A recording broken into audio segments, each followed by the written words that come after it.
Originally, I thought about making a video about VIII, but as I thought about that for more than a minute, I had the realization that it'd probably be 5 minutes long at most. Then, as time went on, I thought to myself, could I even talk about any of the heroes' OCs at length? The answer again was no. I then thought about making a video talking about the treatment of OCs and heroes, then I thought about that. It probably wouldn't be substantive either. Then I thought once more, what if I just blended it all into one video? Reflect on Faye's story so far and discuss how characters were handled early in their life and how they're handled now. Book 1 introduces our main cast, the Asker trio, Veronica, the main antagonist, and Zacharias, whose actual name is Bruno, being our archetypal Camus.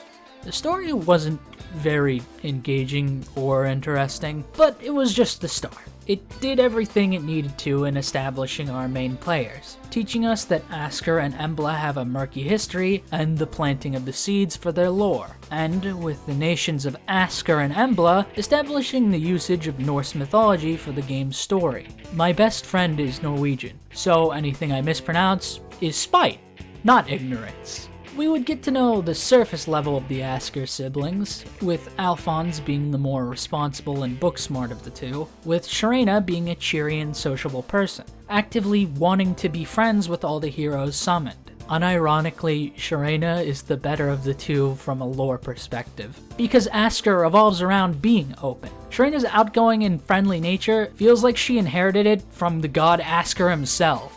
In this book, we don't get to learn too much about Emblem. We meet Veronica, who comes across as more of a brat than an actual serious antagonist, and Bruno, her older brother. We're made aware of his relationship with the Asker siblings, but he's mostly played up to be a mysterious and interesting figure. The story could go anywhere from here. Book 2 I could only describe as a filler arc. Perhaps we should have gone anywhere but here. 2 books in and we're already making filler. We're suddenly thrust into an entirely different setting, and all the established threats are almost entirely irrelevant throughout. Veronica is set up to work with the antagonist, and of course, she takes a backseat. This book can't be qualified as filler, however, because it introduces Loki, who will become more and more, as well as less and less important going forward.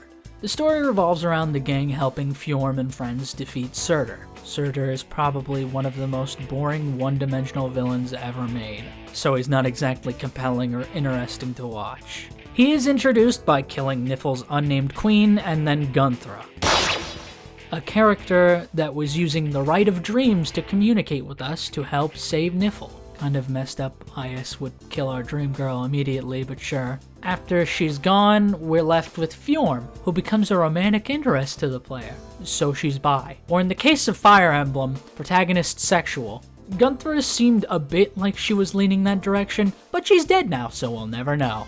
Later on, we're introduced to the remaining members of our family in Hreed and Ylgr.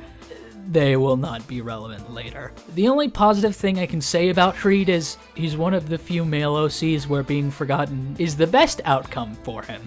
Ylgr has some relevance in being Hellbindy's substitute little sister, but this is ultimately irrelevant to the main narrative. It's just a nice touch to actually bother fleshing out characters. Shame that's something that won't last very long in books going forward. Surtur's only real legacy is how when he was released, he ruined the game. Oh, what simple times. When an insanely bulky armor that did chip damage was considered broken. Take me back. He just serves as a mindless force of destruction that causes disaster, just because. He burns down the slums of his own country for no actual reason. He doesn't even care about his own kids, at all. So I find it hard to believe he ever made them in the first place. He attempts to sacrifice Levitain to perform the Rite of Flame, to which Leigh-Yarn sacrifices herself instead to protect her. And Surtur doesn't really care. At least he doesn't play favorites, I guess. Leigh-Yarn is the most compelling OC of this arc, and of course, since she's a Camus in Heroes, that means she dies. Hellbindy could also be considered a Camus, since he is fighting against his will for the safety of his younger sibling, who lives in the slums. The slums Surtur burned down for no reason. So Hellbindy dies, off screen, or maybe he's alive. Doesn't matter, as you'll realize. Surtur becomes unkillable, so when we do the Rite of MacGuffin, he's now killable. We then kill him.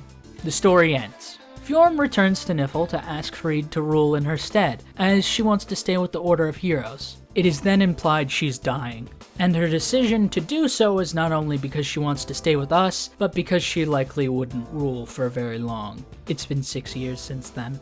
I think she might be fine, guys. Going into the next book, a lot of things are in question. What will become of Fjorm? Will we focus on Veronica and Bruno again? But before all that, we engaged in a light bit of tomfoolery. Veronica won Choose Your Legends. In part because she was sidelined in Book 2, and also because it would be really funny to force IS to change the main antagonist into a good guy. This happens twice. This victory coerced IS into actually making her more of a developed character as a result. Veronica had her moments of sass in Book 2 that made her endearing, but going forward I feel IS realized they could be better utilizing her as more than a bratty antagonist. With the end of Book 2, Xenologue 4 would actually tease the next arc, and for the first time, Surtur would actually do something based. Tell Hell she's going to get owned by the gang because they got him. He's now forced to serve under her now, as he's dead. Fortunately for him, he does nothing in the next book. That's right, all related characters are entirely discarded once their arcs are up, which leads to a lot of them feeling like filler as a result, since there's no cohesion. It's not an understatement to say Book 3 is the most fucking raw this series has ever been. Only one future, only one world, only need one answer, let this be it. Throw away everything to bring a dead world back to life. Sacrifice another self. There was no holding back this time around. The tone was set, and what we were given supplied us with tons of intrigue. The fact we're fighting against an army of the undead, with the first rulers of Asker and Embla appearing as undead generals of the main antagonist. A setup for a disaster. It's everything we could have wanted for a narrative and phase story. An actual expansion of the main plotline with some major lore development. To top it off, Thrasir and Leaf also have phenomenal character designs. Like, these are the coolest designs for the undead, hands down. Never has Jello ever been a more appealing meal than right now. Veronica becomes somewhat of a reluctant ally. A Camus of sorts. Wait. No, Veronica, look out! This gives us an opportunity to actually see Veronica as a person with her own goals and motives. We actually see that she cares for the people of her nation and is committed to doing what's best for them. She perfectly contrasts Alphonse in personality. Whereas Alphonse is a pragmatic and optimistic person who wants to do good, Veronica isn't willing to mince words. She's thinking ahead, but making sure she's actually able to get that far in the first place. This book also introduces the Asker siblings' father, Gustav. Gee, I wonder what's gonna happen to him in the book about death as a father in Fire Emblem. After Hel begins her invasion, we meet Air, who continues the trend of a main character tied to the book. Unfortunately, or fortunately, depending on who you are, Fjorm is nowhere to be seen in the main story ever again. I wonder what's gonna happen to Air after this book ends. I will say, it was a huge missed opportunity to have Fjorm, who's dying from plot sickness, then the next book revolves around death, and there's absolutely no ties to that predicament at all. Cool. Add to the fact they transitioned into this book with the implication we'd be seeing Surtur again under Hel's command, and yeah, it feels like things that could have just been crucial story elements were entirely ignored. I'm sure this won't be a recurring issue. Book 3 would see Alphonse's transition from an actually Brainiac to the most developed character of the Asker trio. This was the first arc to actually feature twists and turns. Granted, the lyrics of the song from the trailer kind of spell it out.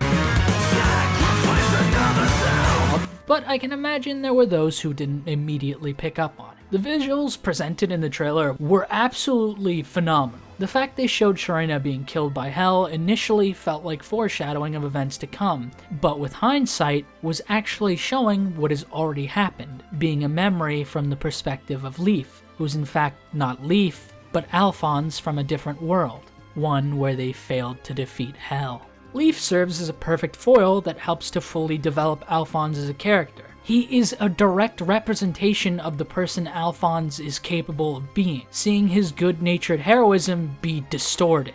His existence causes Alphonse to reflect on himself, leading that change from an optimistic good boy to an actual driven force of good. This book is the first time where Alphonse being portrayed as a brainiac amounts to something, with him being able to make important deductions. Finding out that Leaf is in fact another version of him. It is a genuinely brilliant display of competency from ship to stern in this book. But therein lies the problem. This book was extremely good for Alphonse, but not nearly as substantive for anyone else. It helped Veronica a bit, but she's still about the same as before. Thracier and Veronica don't really contrast one another that much. Hilariously, Thracier is a reflection of what Veronica is already likely to become. We know Veronica's motives, so we by extension know Thracier's. In this case, it's more a matter of Veronica not making the same mistake. Whereas for Alphonse, it's realizing that chasing good intentions isn't enough to save others. I'm fine with them dedicating books to individual characters, as well as a gradual feed like with Veronica, but in hindsight, it's really disappointing to see this not last. Sharena doesn't really get anything to do in this book, and Anna, I don't think Hero's Anna is ever going to get her own actual arc in this game. Doesn't help that the book has to also focus on the story of Air and Hell as well. Air is a tragic soul, perhaps one of the most tragic souls. She's the daughter of Hell, except she's not. She's the daughter of the Queen of Ymir, the Realm of Life, who is unnamed. She just got grabbed by the ghoulies like Corrin and thinks Hell is her mother now. Air had 1,000 lives. Hell gains power for every life she takes, so she farmed her for 999 kills. They also mention how there was just a stretch of years where Air didn't speak. She had no friends, and her only parental figure was literally farming her for XP. This woman deserves to know joy. Air joins the gang with the assignment to betray them, however, she's too gentle a soul and can't do it. Moreover, she also can't bring herself to turn on Hell because she wants to reason with the loving mother she remembers. After having her own journey in this book, finding out she's not actually her daughter, meeting Ymir, who she's actually related to, then having Ymir bestow her own life onto her so Hell can't take Air's last life. Despite Air now knowing Hell isn't her real mother, she still respects her as her mother. I feel the game attempts to frame this as Air just being the most caring soul in existence, either in spite of or because of all her suffering. But like, if you have eyes, this is Stockholm Syndrome. After performing the Rite of MacGuffin Book 3 edition, Hell is defeated.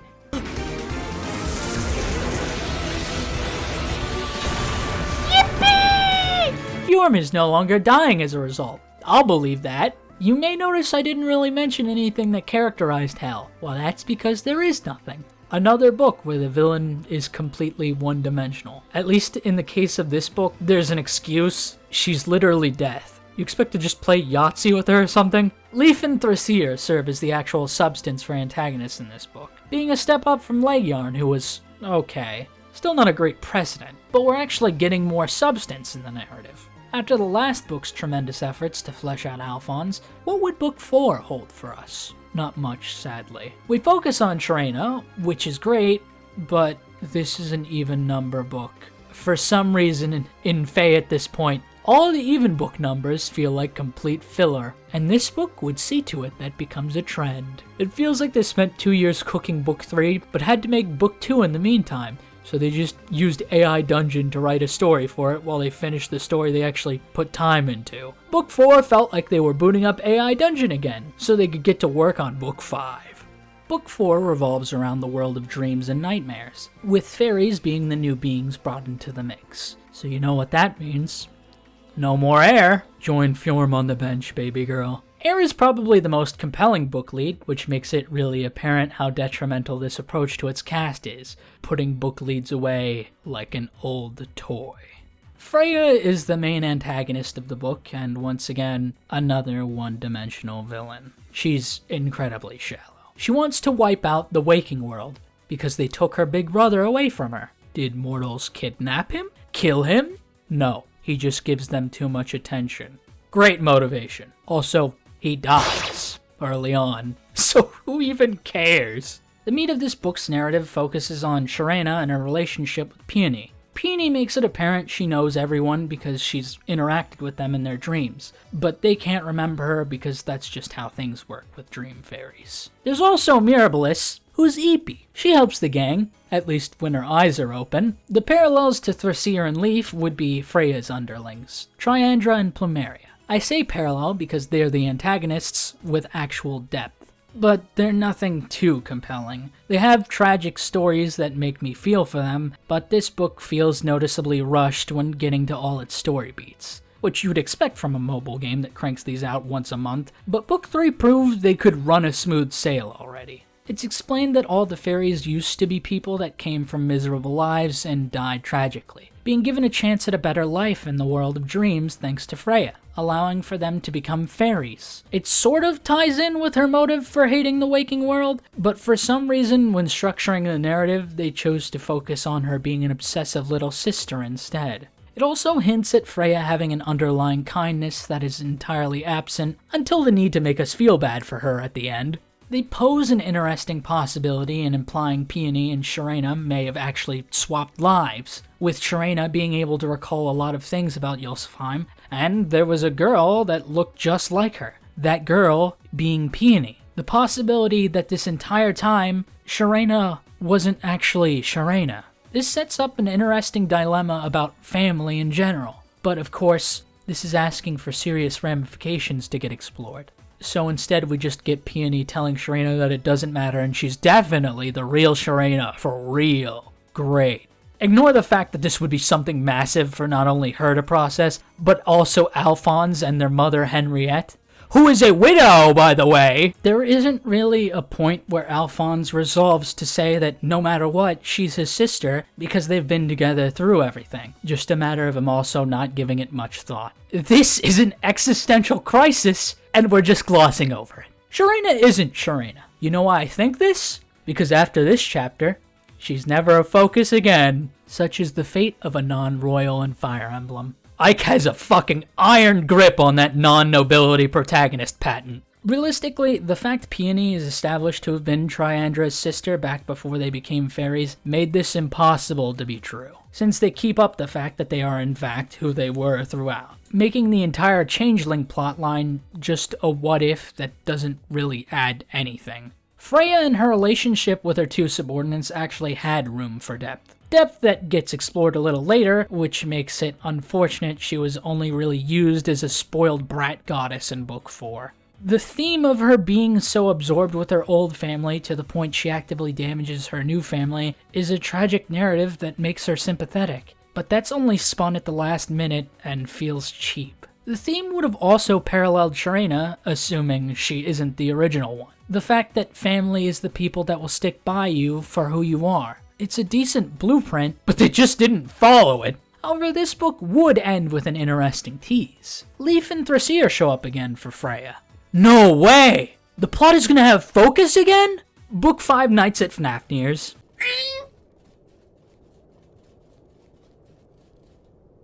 What are you gonna say now? Has nothing to do with what was teased. Oh. I'll discuss what became of the tease later as it's relevant to another portion of this video. While Book 5 didn't offer us a continuation of that storyline, it did offer us one of the coolest aesthetics of any book yet, with the visuals of piss fog and giant gears to make a steampunk setting, accompanied with new mechanical cavalry capable of firing artillery, taking things into a bit of a futuristic turn. I was apprehensive at first, but with more time I began to acclimate to it. It wasn't too alien that it felt like a complete shift of what Fire Emblem is, not to mention, we did have an entire arc with the undead. If anything, it's interesting to see Fae used as a way to experiment with different settings the mainline series wouldn't normally risk touching. We're introduced to the new nation of Nidavellir with Regan, who invades Asker looking for Kirin. It's then set up that Fafnir is the main antagonist this time around, being a cruel and twisted conqueror who sent Regan to invade Asker. Regan, the lead OC of this book, joins us and assures us that Fafnir wasn't always like this, with her talking about wanting to go back to the times where her, Fafnir, and Oder were truly a family. Regan is the book lead that's design appeals to me most. Just look at that long ponytail! Now we're talking! There's also the tights. But other than her design, she comes across as one of the more human leads, having her own goals and motivations beyond just what the plot holds. Fjorm, Air, and Peony were very much committed to their roles. Regan feels more down-to-earth despite being a princess. She just comes across like a free spirit, which is a refreshing departure from the usual stuffy noble. Oder, her other sibling that she mentioned, is portrayed as caring for both Fafnir and Regan, but it isn't too long before he starts acting distant towards both, letting on that he's in on the sudden change in personality of Fafnir, using both him and Regan however he sees fit given current circumstances. He's manipulative. He even manipulates another character we'll get to. While Fafnir is one-dimensional like the rest of the past book villains, at least this time they try to say he's not, using the Fire Emblem classic mind control loophole, with the crown clearly warping his mind, leaving the possibility for some depth to be explored. But he's a male OC in Fae. We both know where this is going. For some reason, they try to tease the idea of revisiting the realms from old books, which, you know, would give an excuse to use those characters again, but of course this goes nowhere. Fafnir breaks it down and threatens the gang's lives. We meet Atri when she saves the gang from Fafnir. She's an extremely knowledgeable individual that provides us with crucial information for the book's plot. I'd like to point out, Atri is an adult. The funny part is, Nithvalir is based on the dwarven nation from Norse mythology, and yet Atri is the only dwarf. Hilarious. She sends the gang to Jotunheim for a sword which Oder has already procured. Oder uses Nott's horrible sense in men to manipulate her into taking out the gang and give him the sword. Fortunately, Dagger, who the gang encountered earlier on, sees through the plan. However, Nott attempts to kidnap Kieran. Kieran does not put up resistance. I'll let you use your imagination as to why. After some conflict between the gang and Nott, Nott eventually comes to her senses, joining the gang. The sight of Dagger and Nott putting things behind them gets to Regan, as it's all she wants with her own siblings. After this, Regan expands on her past life. Both her and Oder were orphans that Fafnir accepted into a family as siblings, with Fafnir talking about how he'd take them to live in the castle one day. We soon find out our actual antagonist is Atri, whom Oder is aligned with, and they're after Breidalblick. Did I mention Breidalblick yet? Breidalblick is the thing we use to summon heroes. After a Peony jump scare, we're sent back to Asker to repel Fafnir, who's going berserk looking for the summoning gate. He's captured, and then they spell out the fact that they don't care about developing Fafnir, asking why they don't remove the crown, driving him mad, only to introduce a contrivance that he must remove it himself or die in order for it to come off. I wonder what the narrative's gonna choose for the male OC in Fae. Fjorm jump scare! So we rush off to aid more people. It's really weird that they're acknowledging the fact these characters have no role in the main narrative anymore and just use them to jump scare bad news. Nott comes on to Kieran, the elder sister, coming on to Kieran. Where have I seen this before? Loki shows up deciding to free Fafnir. Did I just call him Fafnir instructing him to go after Emblem? I'm sure this will be fruitful for his life expectancy. Bruno shows up to inform the gang that Emblem is under attack. And I'm now realizing I haven't mentioned Bruno before now except at the start. I sure do hope something of note becomes of this character soon. Veronica is reintroduced with a funny line.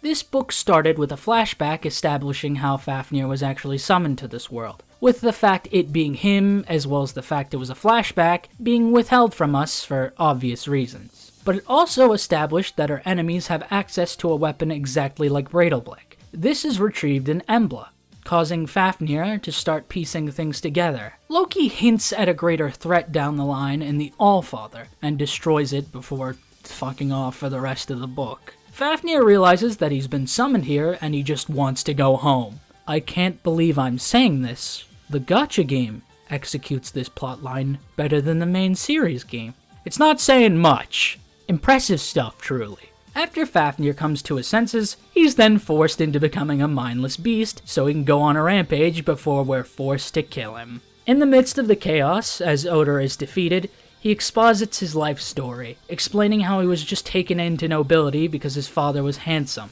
Then, one day, without realizing it, he'd helped with a coup on Nithvalir's royals. In a panic, he grabbed their baby, that baby being Regan, revealing that Regan is the rightful heir to the throne of Nithvalir. Since that day, his life had been hell, struggling to survive with Regan. Of course, this isn't super well developed since it's all dumped here. The fact that his motivation was maintaining a lie to keep a family that he was actively discarding doesn't make a whole lot of sense, and before you can dwell on that fact, Fafnir in his beast form kills Otter. Great. After the gang takes on Fafnir, Not dies. Great. I fucking hate this game, dog. At this point, it feels like we're just racking up a kill count for the illusion of substance, since we're one chapter away from the end. Fafnir is finally defeated, and he remembers his past. He was just a guy. He had a wife and kid.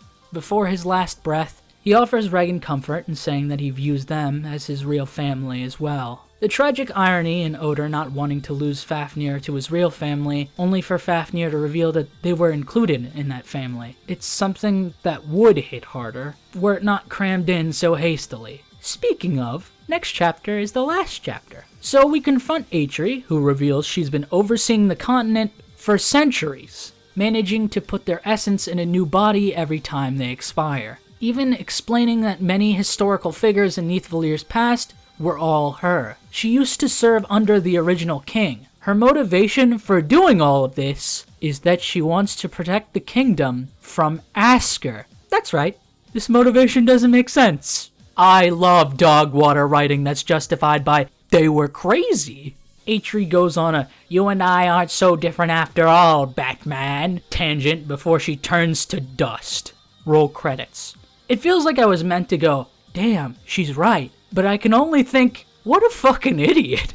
The series is no stranger to having characters that live centuries deteriorating mentally, but Atri feels like the worst case of it. Regan tries to mentally prepare herself for her new role as the queen, but becomes conflicted as she feels lost. With the Asker gang heading back, she feels the compulsion to go with them since they're the only friends she has now. Dogger decides to look after Nithvalir for a while, so Regan goes along with them to get herself acclimated to accepting the title of Queen of Nithvalir. I want Not back. Once again, another book with a promising blueprint, but a lackluster construction. Book 6 is the last book that I have a more positive outlook on, and it's still with many caveats. I'd like to believe they've actually realized they should have a rotation of written stories, instead of hastily dumping out filler while they work on a main storybook. But after this book, I haven't really found myself believing that. And that's mostly due to the fact that Book 6 is seemingly the last book we'll get that actually ties into the main nations of Asker and Embla, as it features the gods that their names hail from.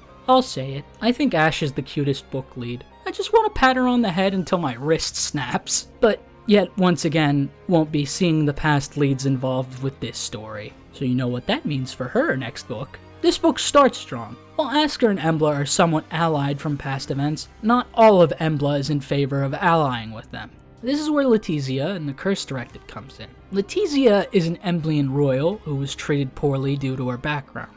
However, she still has her own sway with the Curse Directive. Letizia works with Elm, Embla's familiar, in order for her to seize power over the nation. Despite all this, it's shown to us that Veronica views Letizia as a beloved older sister. We've seen before the contrast of her cold and distant nature towards others and her warm compassion when met with family. But when it comes to Letizia, you see Veronica pained, aware of how poorly she's been treated. And for her to discover Letizia doesn't value her in the same way she does, breaks her heart. Although deep down Letizia does care for Veronica, dare I say it, there's actual complexity in this narrative with genuine character dynamics. Book 3 was Alphonse's chance to shine, and now 6 is Veronica's. She even gets a new look, although Alphonse threatening to kill Letizia in cold blood is a line people remember well. I find this line hilarious though, because the way Alphonse started, it felt like a Sonic and Tails situation with Alphonse being Tails. So it's sending me imagining Tails saying, "I'm going to kill you," with a smile on his face. It's another display that he's no longer the naive Poindexter he used to be. While he is putting on an act, the old Alphonse probably would have just called her mean and gotten mad. But sadly, this enjoyable dynamic with Letizia doesn't last for too long. We have a compelling narrative discarded in favor of Embla. What's Embla's motivation? She hates humans. Why? One guy tried to kill her. Literally one guy. This is why Asker's a better streamer than you. Just really disappointing to throw out the best part of the narrative for this. She then reveals she can take control of the Emblem royals, starting with Leticia, so Veronica is forced to kill her. This tragic moment is cut short by the fact Embla just body hops to Veronica. We meet up with Asker, the god the nation is named after, who, as you'd expect, tells us how to defeat Embla. We have Bruno by our side for once. It's finally paying off the established past between Bruno and the Asker siblings. Bruno gets possessed by Embla. Guess what happens to Bruno? Yeah, so at this point, any praise I have for this book is just gone. We're just hard committing to discarding one of the most prevalent story threads for nothing. Bruno makes a noble sacrifice in the most boring narrative yet. Wonderful usage of an important character. Oh yeah, Asker also just dies because male OC. Sad moment for Ash. Alright, I haven't mentioned Ash much. I wonder if there's a reason for that. After Asker entrusts us with the MacGuffin of this book, we defeat Embla. And Asker and Embla the nations officially establish an alliance, with plushes of the two gods together. Cute. Book 6 feels like a massive waste of potential. It started off with all the better elements previous books had, but really rushed to the finish line. The ending movie has this cute dynamic between Veronica and Sharena, but that wasn't really present in the story. If only they actually used Sharena for this in the narrative. When it comes to Ash and Elm, they're hardly memorable. Ash is just a guide for the gang, but doesn't really have much going on with her character. Which is a shame because she has the best overall character design for a book lead in my opinion. She's portrayed as being very reserved, and that can be used to great effect. But it mostly feels like it's the only thing that they bothered with to make her come across as distinct. She's shown to be selfless when she willingly numbs her own body to nullify Embla's curses, but this isn't really given a greater payoff in the narrative. There's not a moment where she develops and turns that nature on its head. The only crumb of an arc she gets is when she calls Asker dad before he dies sacrificing himself, conveying that she should probably be a little less selfless just like her father. And with Elm, he's just an annoying gremlin that does Embla's bidding without a second thought. Kudos to being a bat boy twink, I guess? The plot with Asker and Embla and their history is just so underdeveloped and poorly structured that I don't really care by the end of it. It's intriguing to explore this duality in human nature, that of shutting yourself off from others to avoid being hurt, or putting yourself out there even if you may get hurt to avoid being alone. The duality of selfishness and selflessness, and how they can both be good and bad, how people should actually manage a balance of the two. Despite these themes being tied to the gods, they're very human conflicts. It's very real to have people shut themselves off from others after experiencing trauma like Embla. It's just a shame the narrative frames it in such a juvenile way that it fails to resonate. It doesn't help that the conclusion feels like a hard wrap-up for the main storyline between the nations of Asker and Embla, leaving me underwhelmed with an anticlimactic end to the greater narrative. So, where do we go from here? Book 7 is the worst book we've covered so far. Golvig is introduced as an intriguing threat, but the plot falls into the trappings time travel narratives tend to. Time travel and storytelling really is just playing with fire, and if you think it's going to go well in a gacha that has had an unfocused narrative, well, I don't know what to tell you. We get Sather as this book's lead. Her two character traits are she's awful with directions, and she wants to fuck Kieran. People were really upset that Sather is into the player, but honestly, I'm shocked she's only the second one that lives. Seems we get a romantic interest once per 4 books. Notice how it's the women with fat asses that are all into Kieran. How queer. So, the biggest problem with this book is that the chosen Askren to focus on for a story arc is Kieran, you, the player. This isn't an actual RPG, so there's no actual interactions you have with the story. So the focus on you ensures the narrative is uninteresting and shallow, since there's no direct engagement. Golvig is unbeatable because she has dominion over time itself. No matter what we do, she's able to manipulate us into the same scenario. Golvig also revolves around snakes. This plays into the thematic motif with time travel paradoxes and the idea of Ouroboros. the snake that eats its own tail. However, as I've said, cool in concept, less so in execution. We're constantly thwarted and thrown back in time in order to change the course of time. We meet Hathor, Sather's sister, who is succumbing to the curse of Golvig. Don't worry about her. Won't be important, I assure you. We also meet Nyoru, who I'm not going to bother learning the correct pronunciation for, because I will not need to say it again, as he's not long for this world. We eventually encounter an Arthuz, who tests us at first, then helps the gang. She has a fascination with mortals, so she's all too eager to help. While Kieran is lost to time, we meet Kvasir, a mysterious girl. That's interesting. She has the same hair color as Sather. I wonder if she'll be important. Kieran and Kvasir provide one another company until the gang finally reunites. Nyum Nuts reveals he's actually the big bad, but then he dies because he isn't actually the big bad. It is in fact Golvig that is the big bad. I will say, a very funny subversion from the norm. However, this character existed for no reason. Also, he was a male OC, so we saw this coming from a mile away. It is then revealed that Kvasir, Hathor, Sather, and Golvig are all the same person. Just don't ask, it's not worth it. There truly is no way we can stop Golvig. She is inevitable. How do you defeat someone who has absolute dominion over time itself? Well, of course, by having dominion over a god that has dominion over time itself.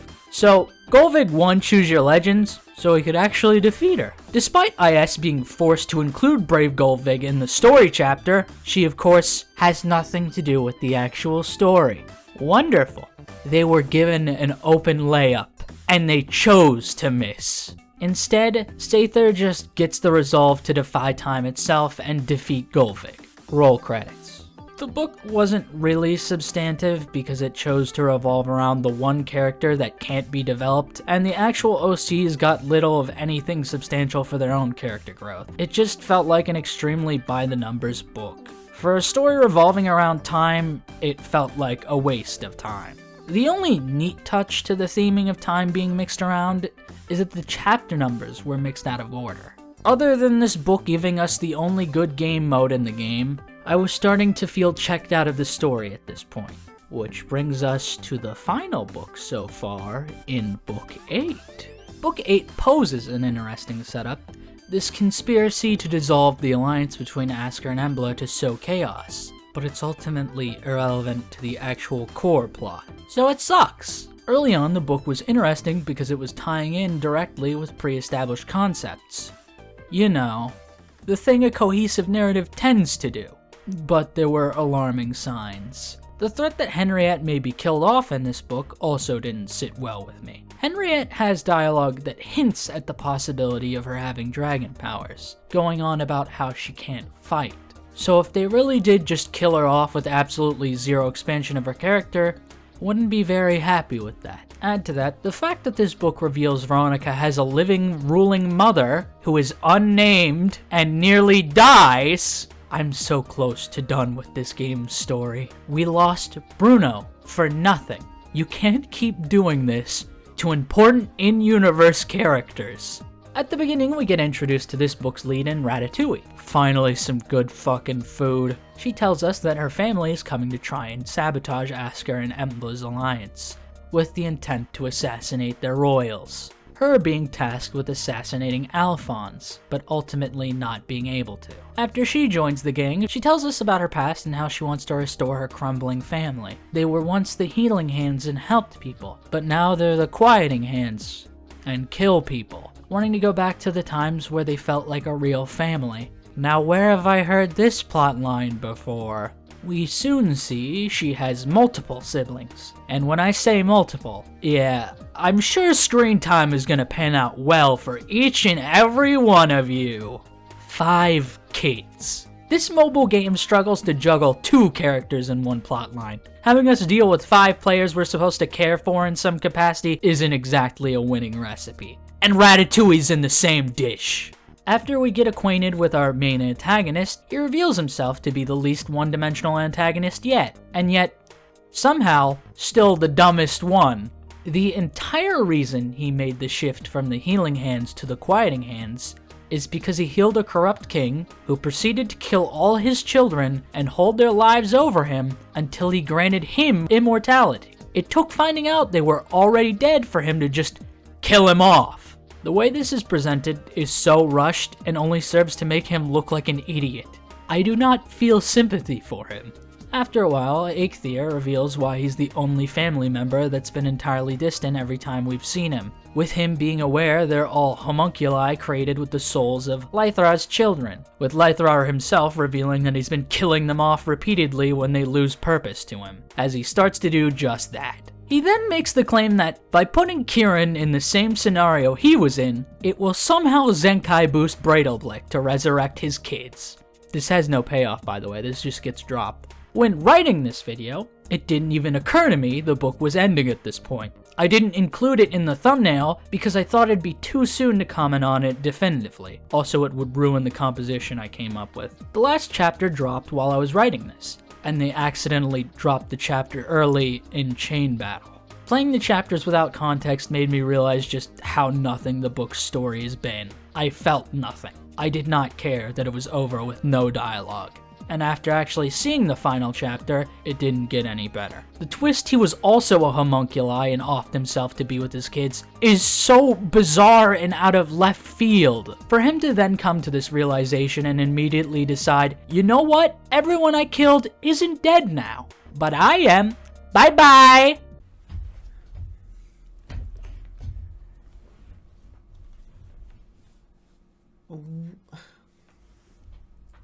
What is going on with trees? Whatever message this book wanted to convey falls flat. Just a hollow nothing. At the end of it, Ratatoskr just has this out-of-nowhere character growth that wasn't being built up at all. She just out-of-pocket goes, I enjoy and appreciate my life even if it is fake, because the act of living is a blessing in itself. Nothing built up to this. It's just that every single possible element of storytelling was shoveled into the last chapter. It's just baffling and leaves me wondering what the actual point of anything was. The only intriguing part of this book was the inciting conflict that was ultimately pointless. If the narrative actually focused on its characters and theming, maybe it could have delivered. Or if previous book leads actually existed, they could have used Fjorm, Regan, and the Asker duo to parallel the siblings' bonds from the Healing Hands, strengthening not only the new cast, but the old as well. But what we're left with is the worst book in the game, bar none. At least with Book 2, characters developed, they changed as a result of the narrative, stakes existed, even if they don't appear on screen anymore. Book 4 at least gave Sharena's character some breadcrumbs that can be followed at any time. Book 5 was a similar deal to 8, but was paced much better. Book 6, for all its missteps, still managed to give us meaningful character growth with Veronica because of Letizia. Book 7 tried to use Kieran as a vehicle for an interesting story. Didn't work, but at least it gave IS an excuse to actually make a single good game mode for this game, so I have to give it credit for that. This book had nothing to do with any of its existing cast, and very little to do with its new cast. I legitimately couldn't tell you an actual character trait of any of these characters other than where they rank on the sex scale. And by the end of it all, anything that could have been lost is immediately undone for free. No consequences at all. There never were any stakes involved. This book was a waste of the few interesting themes it had, it was a waste of these characters, and it was a waste of time. Come to think of it, I don't think Loki even showed up in this. Cool filler arc, bro. They really thought this story was parabolic in the sense that some greater message was tucked away into this book. You won't catch me genuflecting and reciting hymns about this parable, dog. This book was parabolic in the sense that it dropped off after its incline. Not a single character in this narrative had any actual meaningful development. The only singular thing of value in this entire book is this portrait of Ratatoskr holding her tail. That's it. And Ratatoskr being a little forest creature in the short. The last two books have felt entirely devoid of substance, with this one being the most phoned in by the numbers writing with no real interesting narrative goals. I'm not remotely hyped or hopeful for the future of this game, and certainly not the books at this point. I polled my viewers, which, granted, aren't predominantly Fire Emblem oriented. Of the few who were, When it came to favorite leads, no one said Ratatoskr. Of course, statistically she is someone's, but I can't help but feel like this is emblematic of the book as a whole. And when it comes to how people felt about the book itself, people will say, what did you expect? It's a gacha game. And to that I say, yeah, you're right, but they still made book 3. I'm not saying this proverbial Big Mac of a gacha narrative needs to be a gourmet meal. I'm saying they have to at least assemble the damn thing correctly before selling it to me. Standards don't have to be sky high. I only ask they be above the surface. I asked how people felt about the book, and almost no one said they hated it, but most people said they were just indifferent. It's not hard to see why. There was just nothing worth getting invested in to be genuinely upset with how it ended up. It was just a hollow narrative obfuscated by shallow theming. While I can look at all the animated cutscenes for each book and marvel at how amazing they are, it feels like book 3 was the only one that managed to deliver outside of them, really elevating the weight of them. So when I see the endings to book 7 and 8, I just feel apathy at what otherwise should be a work of art. Although it was really funny when they decided to make Fjorm a Disney princess. My wounded heart, scorch my fate, the void it bore reverberates. Now that I've covered every book, it's time to mention the elephant in the room. Every single book lead since 2 to 8 has been female. I don't think anyone's shocked by that fact. It's not exactly the most pressing issue, but the fact we've never had a male one really does make it feel all the more formulaic with each book, actively serving to devalue these characters. I wouldn't say there's a single book lead that I outright dislike. I honestly love them all, and of course wish the ones who had little shine got more. A male book lead at this point would at the very least be a sign of breaking up the formulaic monotony that's been building up all these years. But I'm not exactly holding out hope for that at this point. Since everything must be quantified via a tier list, here's a tier list of all the books. Now here's one for all the OCs. Before we get on to something more positive, a short detour reflecting on Faye's ruthless approach with its OCs. In Book 1, we have 0 deaths. Don't get used to it. Book 2 leaves us with a whopping 4. Of course, I'm going by named characters. And Menja is a named character, even if she has no actual artwork. So that makes 4. Leiyarn, Gunthra, Helbindi, and Menja all bite the dust. Unfortunately, Nifl's former queen didn't have a name before she died, so tweak the numbers to your own liking. I'm not including the antagonists in the death toll because that's a freebie. Book 3 has 2. This one is trickier because technically a ton of people die, but since they're all from Leif and Thraseer's timeline, we will not be counting them. We get the mandatory dad death with Gustav, and the death of Ymir, almost immediately after she's introduced. Great stuff.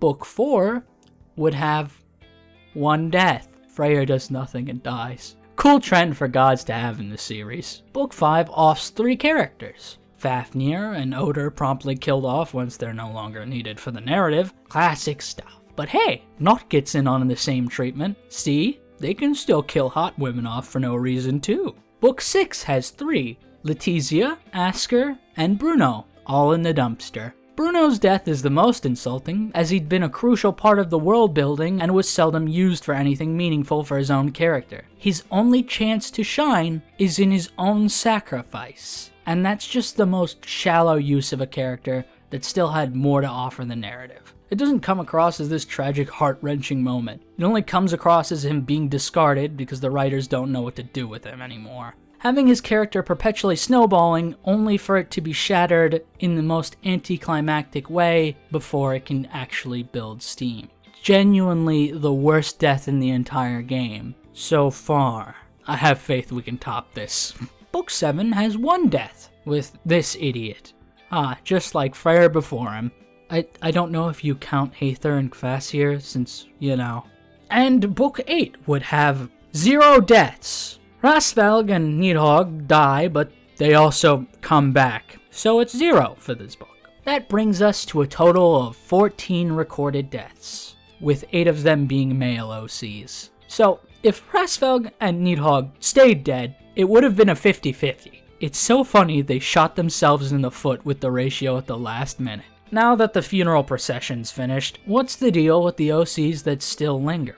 The distribution of OCs, other than the ones you get for free, have a bit of a sour reputation, considering the fact they felt more like filler units for monthly legendary and mythic manners. This was especially bad early on, because they introduced mythics as a special category of hero based on gods in the series. They then proceeded to give us like 30 OCs and like 5 actual mainline characters in this hero category.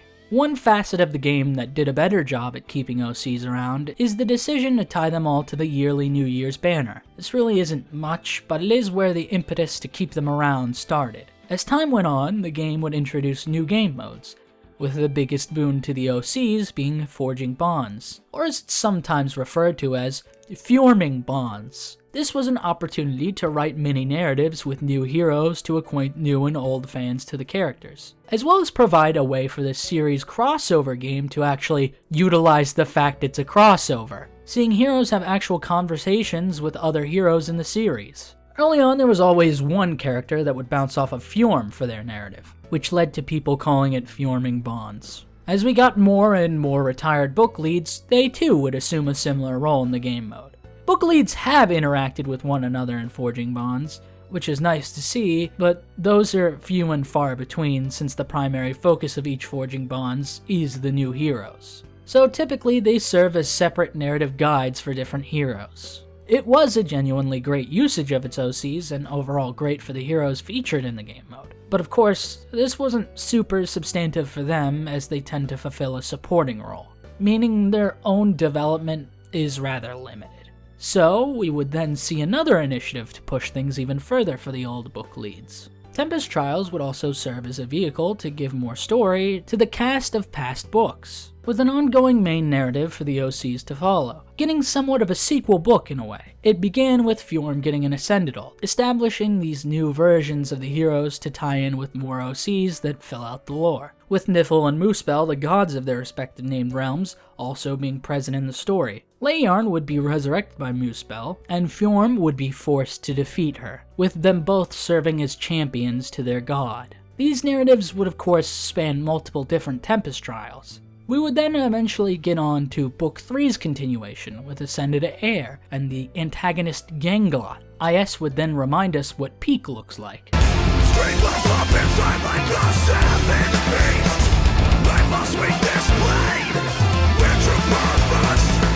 I don't have the right, I can't stand the pain. Must get stronger. I must get stronger. This is where the return of Leaf and Thracier was going earlier. Except Thracier never returned for some reason. I'm sure it'll come up when they continue Book 6. Of note, the new Leaf introduced here was a new hero type in rearmed heroes, establishing this trend of multiple hero types tied to the game mode now. Of course, rearmed heroes are far more appealing to summon for than ascendant heroes, so this addition was fine. The next story continuation would continue to further iterate on this hero type. Book 4's expansion would introduce Aether, and I'm just not gonna attempt to pronounce this name. Ginnungagap. And that's why they call me Renegade Redoer, baby. This would ultimately end up benefiting Freya as a character, as it would be revealed that Aether is actually Freya, being her when she was younger. As we're trapped in this dream, she's made unaware of her present self, using this as a vehicle for Freya's past traumas to be explored and actually make her sympathetic. This part also introduced rearmed heroes too, with attuned heroes, with Peony and Triandra. Instead of having an arcane weapon, they offered a new additional skill slot to a unit and didn't go away when you fought them off, just like rearmed heroes. For some reason they thought Deathblow 2 would sell this new mechanic. We're currently following the storyline continuation of Book 5, with Aided Regan and Dagger, meeting Nithavalir, the king the very nation is named after, and Thiazi, a Jotun who is opposing the independence of the Dverg. It was also hinted at that we'd see Sindri, who was the first incarnation of Atri. Thiazi also serves to highlight how far Nithvalir and Jotunheim have come. At the end of Book 5, Regan entrusted Dagger to rule over Nithvalir, a stark contrast to the past where the Dverg are fighting for their independence. We still haven't seen the real actual historic Leif and Thracier yet. They kind of set that up and never elaborated on it. Considering Book 6 already wasted the gods, and Book 5's continuation revolved around going back in time meeting Nidavellir, it's possible we may actually see the real Leaf and Thrasir of the past, but I won't hold my breath. While these did give more importance to these retired characters, the presentation also ended up being pretty minimal, with not a whole lot to chew on for them. It's weird that I can only really think of the Book 4 continuation as being memorable, considering Book 4.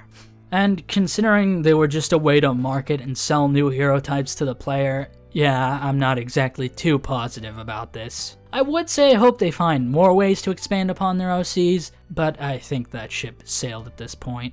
Seer's Snare is the only good game mode they've added to this game in years, and the game's power creep has been worse than ever before. I'm not holding hope in much of anything anymore for new OC-related content. After looking back on Faye's stories and its characters, I can't help but feel disappointed more than anything, with just how much of it goes to waste. My only hope is that they one day take its story and cast and remake them into an actual game. One wherein they actually dedicate enough to each plot point for them to feel fleshed out and actually connected. Because there's a decent blueprint in here. They only need to reconstruct it with better resources. It's not gonna happen, but you know, we can lie to ourselves and hope.